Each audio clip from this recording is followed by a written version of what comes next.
Oh yeah, episode 65. If you're not watching on the video and you're only listening to the audio, we've got our second recurring guest, the legendary, the internet legend, King Josiah 54. Basically, if you're on Twitter and you've been paying attention to the NBA playoffs or even after that, I feel like, dude, like correct me if I'm wrong, but I feel like you've really blown up with the bubble playoffs and the memes that got generated as a result of that. But anyways, yeah, Josiah's back for the second time. Now a 17-time champion with the Lakers. For whatever that's worth. Fourth time with LeBron. It's cool. How you doing, bro? I'm doing good, man. Appreciate you guys for having me. And you said I was the second recurring guest. Who's the first? The first was Mike Giardi from NFL Network. Legend for sure, man. Now, I'm happy to be back. Happy the Lakers obviously are still world champions, looking to repeat. Got some great moves, did some great things in the offseason. We got some new leadership coming in January, and I think will help turn the universe around. So it's a good time despite the pandemic and everything going on. I was going to say, man, are the parties still happening in LA between the Dodgers and the Lakers? Are you guys still out in them streets? I'm a square and I'm old, so I've been at the crib holding it down, not doing anything, social distancing, actually really listening to the advice of experts and everything, but waiting for that moment. I mean, we haven't forgotten. Obviously, we know we've got to turn up, especially obviously with the team winning, for Kobe and kind of just his legacy and honor and everything. We got to turn up and show our ass and really show out. But it may take a few months. I think obviously everybody's health and safety and wellness is more important. But there's a lot of people who live out here who don't give a shit. So I know that they've been turning up and doing a party. I like to say just because you don't post it on Instagram doesn't mean that, it didn't happen. Like it's definitely going down. They're just being a little more savvy. And it's still, I mean, even kids now are still just like, I just saw some like Lil Wayne and Juvenile at Lil Wayne's daughter's birthday party. And so it looks like 500 people in the club just breathing on each other. And I'm just like, oh, good. Well, Hold on. This shit ain't ending. Very good. I gotta promising. I gotta take this in a completely different direction because of that. Please. Because you said, you got to turn up and show your ass. And it just reminded me that we talked about Lizzo last time. I don't know if you remember. We talked about Lizzo being at the Lakers game, like showing her ass. Did you see the video today that a couple guys, like Tyler I Am was talking about it, that restaurant in Dallas? Yeah, with the twerking and whatever. Honestly, I wake up. So I've got two little kids, so I wake up like I'm on the West Coast around like 5 a.m. just depending on when my child is screaming. But so I kind of caught a glimpse of I think some remnants of it, and there's like and I'll wake up sometimes in a fog and just like not really know what's going on. It's trying to piece it all together. So I watched the video. I'm not really sure because I saw the outrage and uproar. What the issue was, twerking on tables to me seems like unless you're at Magic City getting some Lou Will lemon pepper wings, probably not ideal. But again, I don't know the restaurant. I don't know what that particular culture calls for out there. So it very well may be appropriate. So who knows? Well, that's a really good point. I don't know what the actual news story is. Yeah. I just saw some tweets going around. What actually happened? So I guess the restaurant owner came out. Where? And it was a black-owned restaurant, and I want to say that he just wanted it to be like he was intending it to be family friendly, and I don't know if it was just recently open. So maybe that's why he was like, "Fuck, I really got to put my foot down because people are just going buck wild at one out table, of control." And then like another family's eating dinner at the next table. So I mean, Dallas, the South. Again, I don't judge whatever. I'm in LA, so we don't go to strip clubs to eat or do things like that. But from what I understand, it's very, very common out there. So I've seen a ton of videos at Waffle Houses getting up and all types of things. So you just kind of have to expect anything in those moments. But if people were social distancing and following the rules, maybe these situations wouldn't be happening. You wouldn't have to worry about twerking on tables. That's fair. But I get it. Get your bags out here. Restaurants gotta sustain. So I understand. Yeah, that was the biggest thing. People were like, "Yeah, I get his beef," but at the same time, it's like, man, it looks like you broke the first rule by just having all those fucking people in there to begin with. Like, bro, if you go back and watch the video, the restaurant was packed. It was like, I see that shit all the time, especially like more like down south, like Texas, Georgia, shit like that. That's you literally. I don't know as much about California. Actually, you guys are super strict as well. But like up here in New England, you quite literally can't do that. Like, there's no way to do that. Yeah. Is it just still like legally a free for all down there as far as what you're allowed to do? I think now they've got outdoor dining now, but it's funny, like, you know, it's the outdoor dining thing, but like when the Lakers were in the finals or the Dodgers were in the World Series, like it's turned up, you know. Yes. My thing is always like, I forget, like a famous NFL player I saw, like he was at a restaurant by my house and posted a photo and everybody got their masks on, but I'm looking at the table and there's like half drink drinks on there. So I'm like, you wasn't drinking those shits through your mask, bro. You're just doing it for the, you know, obviously for the photo. But that's always things that run in my mind. I know like when the Dodgers were winning, you know, there's certain things that obviously people are going to go nuts and, you know, the streets were turned up. But for the most part, we're kind of locked down. Like I think certain cities like Pasadena, which is, you know, an offshoot of LA, they kind of do whatever they want and kind of move the beat of their own drum. But for the most part, LA County's been trying to hold it down. Do you live right in Los Angeles? I'm in Woodland Hills, like San Fernando Valley area, so a little bit outside. Grew up kind of in the heart of LA, but moved out there for the space and the you know, the real estate. I find myself doing it all the time too with like TV now, because now that like they're going back to recording new shows, it's weird because like some shows are all in, like you can tell they're doing it. They're doing it with a pandemic going on, and some are like kind of half-assing it, and some are just like regular life. That always hits me as kind of weird, like where the cutoff is, like what you should do as far as like a real life, or even like commercials is probably a better example. Like even in commercials now, you'll see like a family like sitting around with masks on and social distancing and stuff. And then you'll see like a fucking, I don't know, like Toyotathon commercial, which is people running through a car dealership with no masks, no anything. And I'm curious stuff we can't do anymore. I'm sure they shot that stuff. It's like, come on, bro. Yeah. We've got Indian casinos out here. Like I don't think gambling is fully legal yet, but we've got they always have these like spiffy commercials that'll pop up, you know, whenever you're watching games or whatever. But now literally everybody's in masks and it's just like it's not the same experience anymore. Like I'm a buffet guy. So if anything, I'm going to casinos. And once that got taken away, I really have no desire to go to Vegas, I think, ever again. Yes. Just, you know, how am I going to get a stack of crab legs knowing what's going on? Like that could be life or death nowadays. You know, I may not come back from that. It's not worth it anymore. When's the next time you see yourself going to a buffet, realistically? I mean, I don't know. It's now realizing how nasty they were. Like I understood how nasty they were before, but it's like, look, there's no pandemics going on. Like, you know, worst case, like may get a booger or a piece of hair or whatever. Like I can live with that. Now it's like, damn, I could die. Like these crab legs could literally be the death of me. And I don't want to be the guy that's like, I caught COVID at the fucking buffet. That's just not. Yeah. That seems, you know, I saw this like the super spreader event Trump had, I want to say for Coney Barrett. It's like buffet style. And it's like, did anybody not think maybe that everybody grabbing these things in? But, you know, I think it might be a couple years. And that's the weird part about that example, because you're right. I'm trying to think back, because a while ago at this point, but it was like this really nice, like outdoor, it was like almost like a flower garden or something. It looked like where it was held. And like, all right, we're outside. We're keeping I don't even think you can say keeping our distance. And then you see everyone swarm to like the table, like grabbing food and like hugging each other and shit. And it's like, all right, you had the perfect scene to do it. And then here we failed miserably. But what are you going to do? Speaking of turning up, one last sports question before we get into the NBA, which is coming up real quick. But how wild was it in LA on November 3rd? Or should I say 4 days later? That's the whole thing. It was chaos on the 3rd, honestly, because we knew the mail-in ballots hadn't been counted, but I think anybody who was kind of savvy and realized what was going on. Because my wife's dad was like super into it, and even going into it, he's like, Biden's gonna probably get over 300 electoral votes, and I'm just like, what are you talking about? What are you seeing that nobody else is seeing? So after the first night, you're just like, oh shit, like damn, this dude's getting a big fat L. We're kind of waiting on these, and it's like, nah, hold up, like the mail-ins haven't been counted yet. They're gonna skew heavier on the blue side. Yeah. So for me, it was just comical, and honestly, I did better numbers in that 4-day window. So I'm almost appreciative that, despite all the chaos and whatever, that I got these jokes off for like 4 straight days to the point where I think I put like a C Webb one up for the Michigan recount. Because once everything was done, I think I woke up again like 6 in the morning and it was like, Michigan's still counting. I'm just like, what the, or like he had just passed them or whatever. But every one of those different states just had me cracking up at how slow. And it's just like, we'll have it done in an hour. Okay, 2 days. All right, we'll get it done by Friday.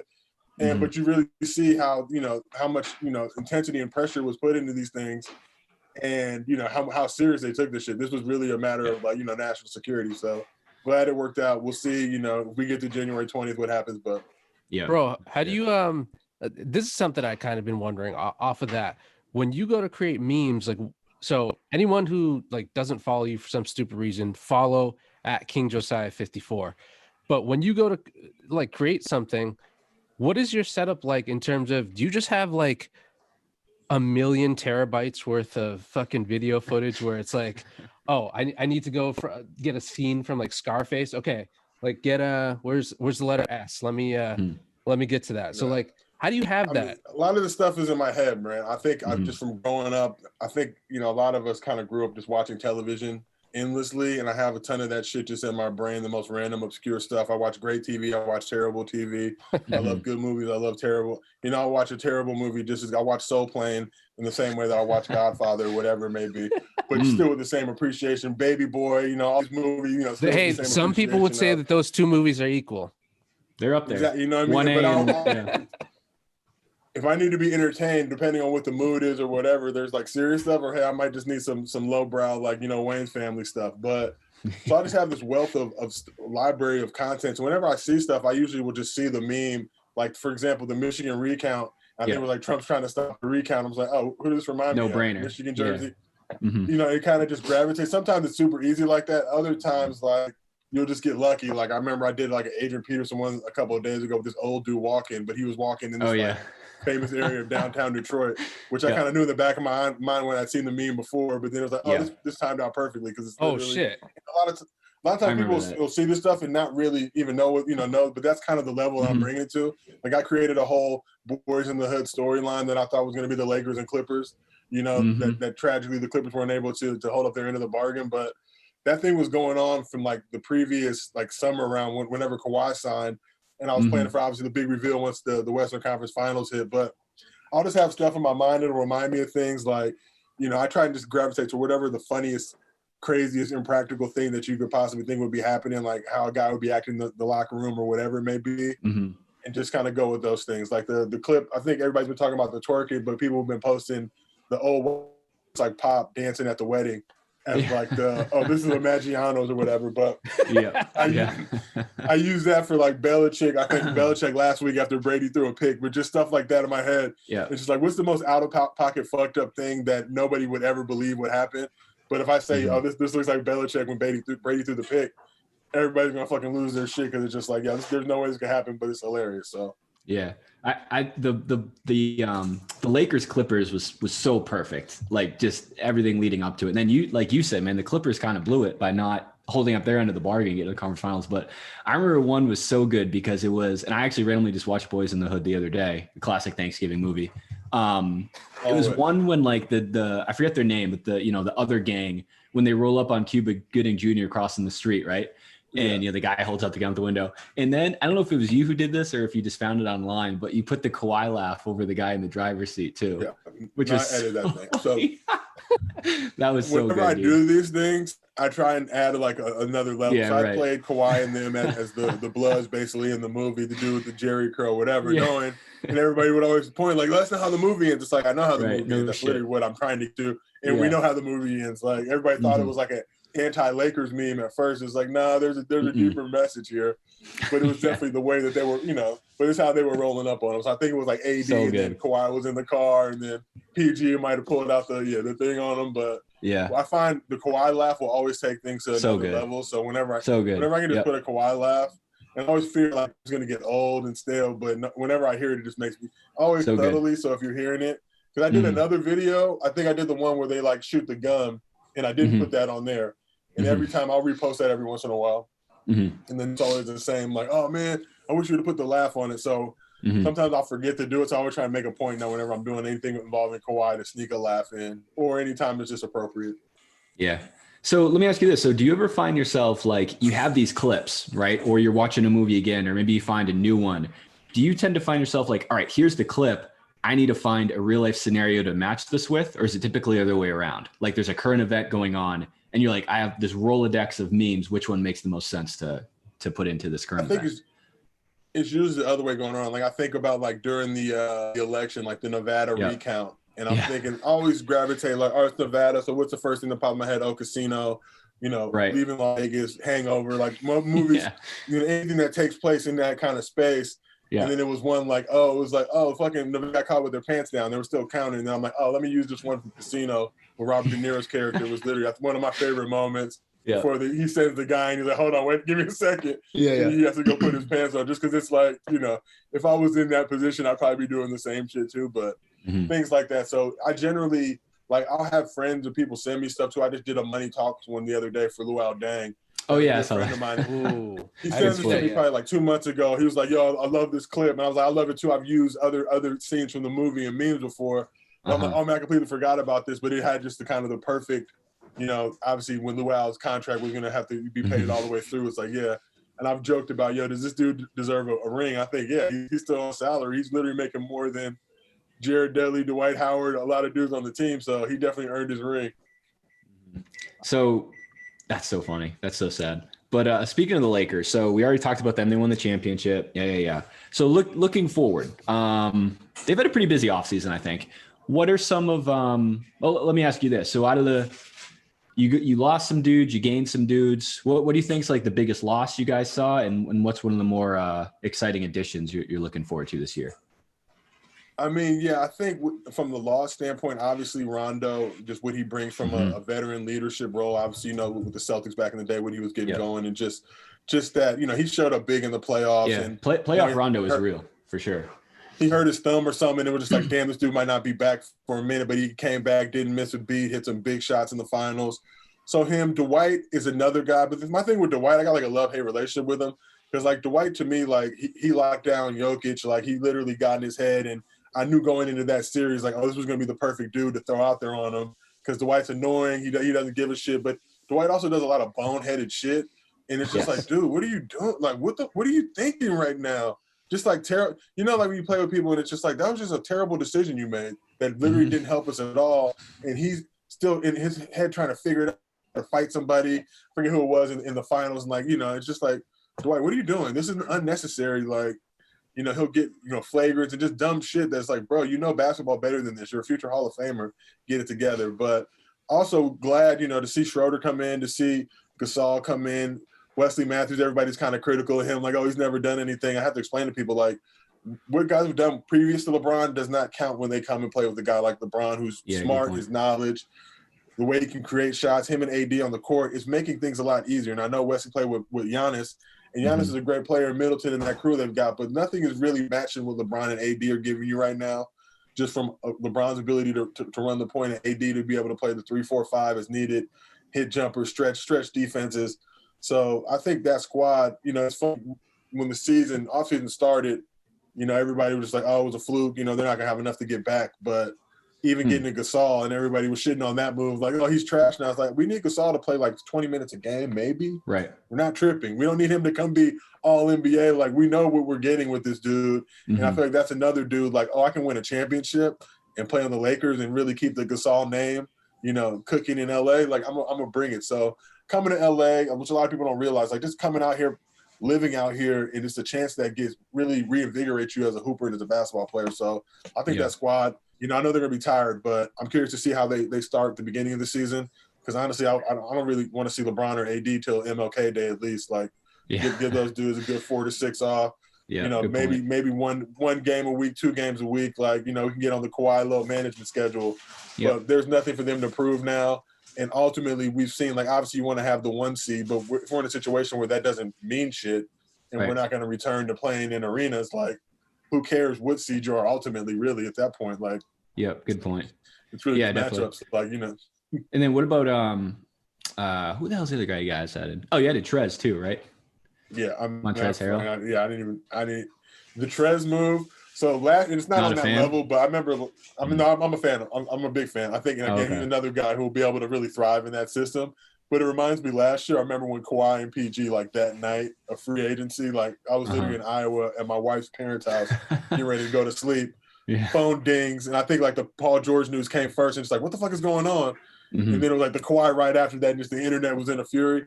Like the Trez wasn't that level. But everybody was talking this big shit about Clippers and what they're going to do and all these moves they're going to make. And literally he was just like, I'm out, motherfucker. I'm staying in Staples, just not with y'all, dog. And to see that happen, bro, like, you know, to see, you know, obviously they got Ibaka, which I think is a great move for them. Oh, Jesus. But I think that really, that really, surprised people and really hurt a lot of feelings. So it was a good time to be a Lakers fan. Certainly is. Josiah, what do you think that the season's only like 3 weeks away, basically? How do you think they're going to handle not being in a bubble again? I'm curious to see how that ends up panning out. I think we're seeing with the NFL, it's like the NBA, it hit kind of that perfect storm when this whole thing on, because it was a small enough league where they could take over a spot like obviously they did with Disney World and still be able to effectively do. The sport's not hugely demanding. You need a gym, right? Really, at this point, any size gym would do. They didn't need an NBA arena, just a gym where they can get their production equipment, whatever. It's an intimate setting, but can't really do that with football. You're talking about like 50+ man roster, and the whole party that they got to travel is literally around like 100+ people per team. Where it was a perfect situation, and to have no positive tests through that whole window and play the whole season out with no real issue. Like we saw the World Series with fucking, Justin Turner, literally, right down to the last minute.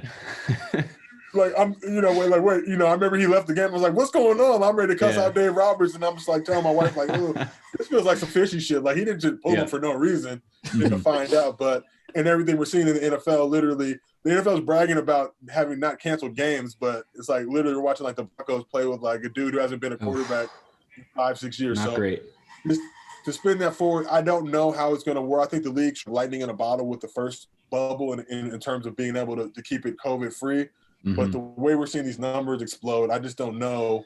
And I can see them having all that success initially, and then now seeing some shit. I'm not hoping for it, but it's just like I can see it. I can see it happening. Well, that's a good point too, because timing wise, I mean, I think they're going to get started. Like you said the season starts in 3 weeks. Is that like the first game, or is that like training camp? Training camp's like tomorrow. They're open tomorrow. So the season's basically started now. I mean, they're in the facilities working out. I mean, it's almost like a perfect storm, which what I think is going to be like peak numbers, peak shit going down. And that's what makes me nervous. Because no, they're not as big as a football team, but I think there's just some dumb people, some potentially irresponsible players in the NBA who I think they're going to get used to what it was like last year in the bubble, and then quickly find out like, oh shit, like we are getting tests back negative or positive rather here and there. And kind of see how that spirals out. I hope that's not the case, but yeah, I don't know. We'll see. And then as far as games go, they're playing in stadiums, right? Just with no fans, league-wide, no fans, right? That's kind of what's been discussed. I think there's still issues on kind of what the schedule looks like, how they're going to accomplish it. I would almost prefer to see them do an East Coast, West Coast bubble. And it's like, look, this is not an ideal situation by any stretch of the imagination, but keep these guys safe, man. Keep them in a centralized location. What you're seeing now is like it's interesting. Like I know like the Steelers a couple weeks ago beat the Ravens, right? And then everybody's turned up in the locker room and going nuts and whatever. And now fast forward, weeks later, just like both sides are literally just crazy like, how that works. The whole roster just getting decimated. And I remember like I think about like the Notre Dame Clemson game and just seeing that crowd rush the field and wondering what was going to be. And you're just looking like, damn, it's turned into the Rona Bowl. Like that was fucking insane. That was absolutely insane. Like, oh my God, I forgot about that. We'll see what the NBA is able to do to kind of circumvent, but to all of our points, like I can see, the Lakers beating the Clippers after a big game, guys are going to want to turn up. And you got some younger guys on the squad, as long as I think we protect LeBron at all costs and keep this thing moving. Yeah. I feel like, I don't know, what do you think about this? If they're just going to do a regular style schedule where like, you play one team on any coast one night, and then the next night could be on the opposite coast. I think that they should play baseball style, like series. So if the Celtics play the Lakers, then go out there and play 2 games, and vice versa. You might as well like knock those out and cut the travel in half. Exactly. And I think even to your point, if you wanted to do it, like, you're only playing the East Coast teams. I think it's 72 games, so some of them probably only get played once. Right. But the West Coast, we got a 3 or 4 game series. Maybe play 2 of those or whatever it may be, or if it's just a 3-game, play that 3-game series. If it's a 4-game, play 2 now, and then space that out, so you're not getting too much competition with it. Like I don't want to see the Lakers and Clippers play each other 4 straight times in December, but knock it out around here and then get me back in March, April, whatever it may be. But I think for all it's a fucked up situation because I think we're all dealing with it. Like you still want to be able to work and make money. And that's even why these guys did the bubble initially and they sacrificed and did all that stuff. And you're seeing with all these leagues, like they can't not make money, honor TV deals, all that type of shit, because it's going to come back and bite them and burn them in the ass. Like, I played at UCLA. UCLA's under fire right now with Under Armour, who's basically trying to pull out of a deal they signed, using the fact that it's a pandemic as like the force majeure to get out. You know what I mean? So it's a fucked up world for all these people to be thrust in the situation. But on a professional level, I understand, like, it's millions of dollars here. Like, these guys, you know what I mean? This is their livelihood. So they got to do what they got to do.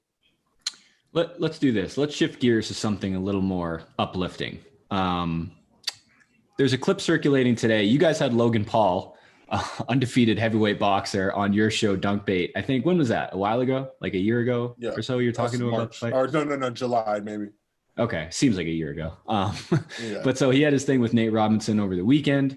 Didn't turn out so well for Nate. My question is, do you see this model like continuing, like these unsanctioned, like random ass MMA fights or boxing matches, or basically just like internet grudge matches come to life, like with Nate Robinson and Mike Tyson and shit like that? Do you see that continuing, being a trend? So it's funny. We interviewed Nate, we interviewed Jake leading up to the fight. And around that point, I'm just kind of like, you know, I mean, I'm probably not gonna watch this thing. Like, it didn't feel real to me. But to hear the way that Jake was talking, right? Jake was talking so much shit. I'm just like, I'm gonna watch this shit just to see if his jaw can really support all the shit that he's talking. And watching the fight, I'm like, or whenever it came on Saturday, whatever it may have been, I think Saturday, right? Like, I'm at the house, I'm just like, I see kind of the internet buzzing about it. I'm just like, I don't know if I'm gonna watch this shit. Then I end up, cause I'm like, then I spend like the next 20 minutes trying to figure out how to find it on TV. Can't find it. Finally order it online. Put it on like right around like YG's performance. I'm just like, this is fucking incredible production. Snoop brought the commentary to a whole nother level, which Snoop has done Laker games at times on Spectrum for the local network. He'll pop on and do like 4 or 5 minutes. So, you know, it's always hilarious. But now Snoop being able to cuss, talk shit, he really just took over. They had a nice mix of professionals in addition to just Snoop kind of bringing the comic relief. And a good buddy of mine was a producer on there, hit me up and told me that literally Lil Wayne canceled day of. They hit up Snoop like a couple hours before the event started. No rehearsals, no practice. Just Snoop comes, because it was at Staples. Like, Snoop, you available? Yeah, I'll fuck it. I'll pull up. Snoop pulls up and ends up literally stealing the show. So I think, you know, from the boxing standpoint, I feel bad for Nate. Like, you know, Nate's a good dude. I played against Nate when I was at UCLA and he was at Washington. Always showed love. Always a great dude. So it hurt me to have to clown. But as we know, Twitter protocol is Twitter protocol. If LeBron loses, LeBron gets clowned. If Nate loses, Nate gets clowned. The thing is, and like Floyd Mayweather, I think, came out with someone on IG that was basically like, you know, we shouldn't be tearing down black men, whatever. It's like, Floyd, fuck that. Like, because if Nate would have beat Jake Paul's ass, we would have had a ton of Jake Paul getting his ass whooped. It's not. Right. We are reactionary. We don't. If you put something in front of us, I don't care who wins. I was rooting for Nate. Nate gets fucking laced, and we know right at that very moment it's a free for all. Get your jokes out. You know, like, get your shit going. It's going to be a long night. When those things happen, if it would have just been a regular fight, ended in a decision, whatever, I think we all move on with our life. But we saw him get like just straight laced like Pacquiao did. Yes. Not too long ago, just like on the ground, just like, oh shit, he ain't getting enough. Yeah. His first knockdown, it was like, ooh, this is gonna be interesting. He's done. Because he got up at like 9. I'm just like, they should just call it now. Like, he's not gonna fucking. Would have been wise. He's not coming back from this, and then here we are. But and the rest is even history. Tyson Roy Jones, I don't think it ended in a draw. I think, you know, Tyson probably won. But even seeing that, and to find out Mike was like smoking weed before the fight and shit, it's just like, I don't mind. I don't care. I don't need like super high level boxing. Like, obviously get the Wilders of the world and all that. But yeah, give me some legends fucking getting it. I love to see this happen in, you know, hip hop and sports, whatever. Give me like Magic versus MJ 1-on-1 now. I'll probably laugh and crack up just because something funny is going to happen. Yeah, you've probably seen those old videos, like when the NBA used to do those one-on-one contests. Like, there's a pretty good one on YouTube where it's I think it's Kareem and Dr. J, and I'm like, damn, imagine if the NBA did that now, like had LeBron go against KD or Harden against, I don't know, Steph or something like that. But yeah, I thought that the highlight of the night was just Snoop Dogg singing like, I don't know, church hymns over Nate's lifeless body, just up and down. They're just serenading him. Yeah, very good entertainment. The thing that's so beautiful about that moment is that it's unscripted. It's literally Snoop. Right. Snoop didn't go in like, I'm gonna go sing church hymns. Literally, he was so compelled by what he had just witnessed in that very moment that it literally made him start saying, "Oh Lord, Joe!" Like, yes, he became a whole other person. Yeah. And just real quick, I remember like Magic came through a day later, and everybody on the internet's just like, "Damn, Magic happened this like 24 hours ago." Yeah, but Magic was so compelled. Magic is such a kind human being. He thought about that for so long. He was just like, "Damn, I'm really praying for Nate." He was literally so compelled that he had to tell Nate, "I got to tweet, I'm praying for you, dog." And I literally, knowing that Nate's fine, he's already put up like 5 posts already. Like, but as soon as I saw Magic's tweet, I picture him like outside of like an ICU hospital bed, just like with his hand on like the glass, like praying for Nate. And that made me double take too. I was like, oh shit, like he's still fucked up. Like he's still either in the hospital or something, whatever. And then you read the comments and it's like, oh, never mind. He's good. Magic's just late to the party for you. Up like 4 IG posts like, "Hey, I'm fine. No big deal. Like, thanks everybody." Like, you hear Magic is still like, "Oh." He does that a lot. Have you noticed that? He'll tweet like random things, like not way past it, but far past it enough where it's like, thanks, Magic, we got it. like a box score from like the day before game, or like I wish I had him pulled up, but just like some random shit like that will just hit the timeline now and then. He's just an interesting dude. Glad to have him back on Twitter. The guy, honestly, I feel like Magic's playing with house money right now. He can do or say whatever he wants, and all we have to do is just accept it. Like, he's done things that none of us could ever possibly do. Yeah. He literally took a HIV and gave it a fucking triple-double, and still, lived longer than fucking healthy dudes that were healthy in 91, when it all broke down. And like, I remember in 91 when everybody was looking at Magic like, "Damn, dog, like it's a wrap." Like, nah, I'll go play in the dream you ain't gonna see 92, let alone 2020, but here we are, Magic still thriving, blessing us with greatness, helping the Lakers tamper freely. Still, still that he literally quit so he could tamper freely. He got so overwhelmed and bored of being in an office situation and having to deal with Pelinka and having mean things said about him and having his work ethic questioned. He was like, "Fuck it, I'm gonna quit and do this shit for fucking the streets." So were you saying earlier, you say Lil Wayne was supposed to do what Snoop was doing? He was going to comment? Oh, that's a huge upgrade, I think, then. Well, amazing. I don't know why they wouldn't have went that to begin. Because everything was getting billed as like Lil Wayne. Lil Wayne is performing and this, that, and whatever. Lil Wayne's kind of ever since the Trump shit, nobody's I agree, really fucking with him like that. Yeah. But to hear Snoop does this anyway. Snoop would just do this at the house smoking 100 blunts. So to get a glimpse into his mind, and he doesn't give a fuck about anything. So you're getting a guy who literally doesn't give a fuck, doesn't care about standard broadcasting procedures, whatever. To your point, he's gonna sing church hymns, and now those church hymns literally became the highlight. I guarantee there was no way they could have ever predicted or planned that would become what everybody was gravitating towards. Right. But he saw that just like we all did, and we all, in that very moment, as he's falling to the canvas, like, oh shit, like, just all like, damn, man, not like this, please, not like this. Yeah. Dude, Nate looked like some of Dan and I's friends from college, just like, passed out on a Friday night. That's exactly what I pictured. Like, this dude had a 30 rack by himself. He had a rough night. He just had like a long week, and this is what it looks like. It just him passed out with his feet pointing in the same direction.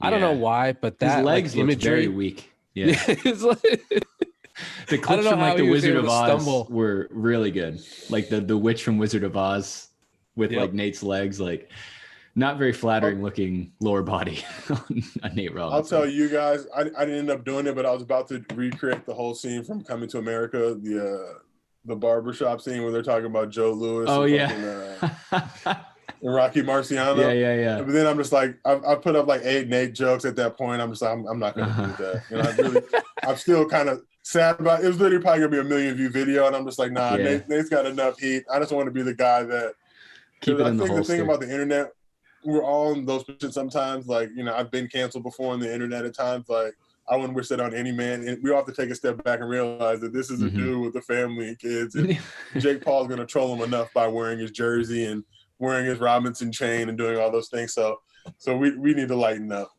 I thought one of the funniest parts that came out about it was Gilbert Arenas and Nick Young. Did you see those? Too. My goodness. That was so good. Gilbert Arenas trying to come to Nate's defense, which was completely fair. Just saying, like, the same thing. We shouldn't be tearing this guy down. He had the balls as a basketball player to get in the ring when he was clearly, overmatched. So for him to do this, that speaks to his courage, and he'll be back better next time. And what did he say at the end? He's like, that's how I like gave it to Braun in the playoffs, essentially. Like he kind of compared it to himself. And then Nick Young's like, oh, well, hold on, let me fact check you really quick, because LeBron said like 2 words to you at the free throw line in a playoff game. You missed those free throws, and then we lost the series right after. So maybe cool it. Yeah, been the same. Nick Young is easily one of the most hilarious human beings who literally has no chill, doesn't give a fuck. Like literally, as soon as that moment happened, he had the jokes ready to go. But he always gives Gilbert shit about that moment, and it's the most hilarious. It's like you're talking to Gilbert. He's so said Gilbert like go get the strap or something. One of his tweets, I'm just like, dog, like this dude, this shit that you should not be joking about, like that. You know what I mean? But it was just like, yo, go get the strap, Gil. Like we're not gonna let it go down like this. And just to see those guys in interaction, I know from their time you were on the Wizards together and both being from the Valley where I live at now, like, you know, Gilbert was a legend out here, and Nick as well. So seeing those dudes, the friendship they have, and knowing like those guys need a show, man. I think those guys can compete with Matt and Stack and Q Rich and Darius Miles on the pod front. And I would listen to that shit every single time that they're on, because their perspective. Gil's got great perspective, one of the smartest dudes ever, but also one of the most ridiculous human beings. Like you don't know what you're going to get at any moment, and literally, you know, you just you don't know what time it is with Gil. Yeah, it's funny. I think his teammates would agree. Last question that I had for you, Josiah, is just going back to like some of the player transactions that have gone on this off season. It's been fucking nuts. But 2 of the guys involved are Russell Westbrook and James Harden, which I'm not really a huge fan of either of those guys. I know they're LA guys, so like, you know, maybe that's a feather in their cap to you. I don't mind them. I just like, I don't particularly care for their game. So if you were to look at Melo, Russ, and Harden, like when their careers are done, I don't think any of them is going to end up with a ring. So assuming that, whose legacy do you think gets remembered the worst? It was tough. I think it's hard because Melo's had a bad rep in the league, but you're talking about, you know, national champion as a freshman. I think anybody who watched those Syracuse, that run they made, has to have the most profound respect for him. And you can't really put him in that loser category. Obviously, it hasn't really been in, you know, the league hasn't been able to attain that. That's and got a bad rep. So he's kind of in his own plane, but I'm hoping that he gets to revitalize it now. And just to be real, the Blazers, and everybody's talking about, you know, other teams in the West, like the Blazers, Suns, there's a few teams where it's like these dudes might be about that action. Russ, I love Russ. Russ went to UCLA. You know, I've known Russ and just know his story, know everything he's been through. So it hurts me to see just kind of the bad reputation that he's got. I think Russ in the right situation, like, you know what I mean, like Clippers maybe, like, you know, Lakers would have been ideal, but he just needs to understand that he's probably not that primary first option, but he can do so much other stuff on the court, rebounds, you know, dish, that, you know, lighten up on the scoring and focus on all that other stuff and really, you know, carve out a good career for yourself. Harden, I think, will get a championship. Harden, I think, is at that point that KD was at a few years ago where it's like, yo, man, fuck this. I need to win a ring. I don't care how I do it, how this impacts my legacy. Oh, KD and Kyrie are in Brooklyn. Like, fuck it, let's go. Like, enough of this Rocket stuff. Like, get me out there with these dudes. I'll be the whatever option of those 3, whatever you want to call it. But Harden is, you know, another dude that known bucket getter. I followed James since high school when he was at Artesia.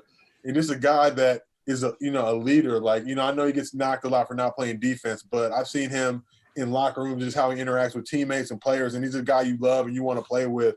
So I think, probably Russ might get the short end of the stick there, unfortunately. But I think all those guys, you know, you're talking about MVPs in Harden and Russ that, you know, those just don't come easily. It's unfortunate to see what's happened. And, you know, I thought, you know, when the Rockets, you know, got them both together, it was like, this is they're not going to do something. But then it's like, well, LeBron and AD are still in the league. Like, no. Yeah. Kawhi and PG, like, no. Like, Jokic and Murray, like, you know, the best you can hope for is top 4. Just that's the nature of the game. It's no knock to you guys. You guys are awesome. Yeah. But what you going to do with LeBron and AD? Like, come on. Well, remember, Melo should have had a Rookie of the Year too, and someone stole it from him. I don't remember exactly what happened, but that's another story. Hey, it's also being underplayed that they don't want to play for their owner that much anymore. Broke ass Tillman Fertitta. Yeah, that's another side narrative. The Rockets last like mess. 14 months has been one of the most absurd, from the China shit, literally costing the NBA billions of dollars, to like Morey, and look, I'm not taking sides or whatever, but you know, Morey's still like, you know, is in a good. He literally got to bounce to the net or to the Sixers, right? Like he's not. He's loving life. Like I'm saying, he's not. He got to upgrade. I don't understand. It kind of reminds me of Donald Sterling, and not comparing the two, obviously, because Sterling's a piece of shit.